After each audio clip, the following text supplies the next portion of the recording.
యవనస్తులు, ప్రభు మిమ్మల్ని ఎంతగా ప్రేమించి మీకు మంచి తల్లిదండ్రులను ఇచ్చినాడు, ఎంత చక్కటి చదువులను చదవటానికి మీకు మీ తల్లిదండ్రులు సహాయపడుతున్నారు.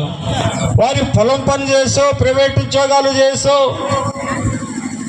ఏ కూలనాలు చేసి వారి సుఖ సౌఖ్యాలు వదిలి పిల్లలుగా మిమ్మలను ఉన్నతమైనటువంటి స్థానములోనికి తీసుకెళ్లాలని చూస్తే పాపములో మీరు ఉన్నారేమో ఒక్కసారి జ్ఞాపకం చేసుకో.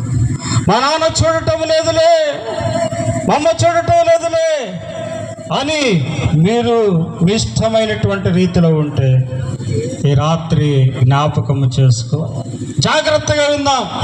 యవనస్తులు, చదువుకునే పిల్లలు, తల్లిదండ్రులు మీకోసము పడుతున్నటువంటి ప్రయాసం ఒక్కసారి జ్ఞాపకం చేసుకోవాలి.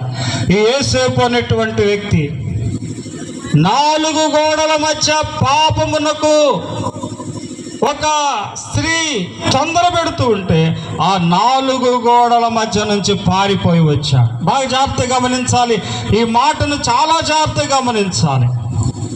అతడి నమ్మకత్వాన్ని బట్టి, అతడి యథార్థతను బట్టి, అతడి మంచితనమును బట్టి, అతడి పరిశుద్ధతను బట్టి దేవుడు తనను పట్టుకొని, ఈ విషయాన్ని జ్ఞాపకం చేసుకోవాలి, దేవుడు తనను పట్టుకొని దేశానికి ప్రధానిగా చేశాడు.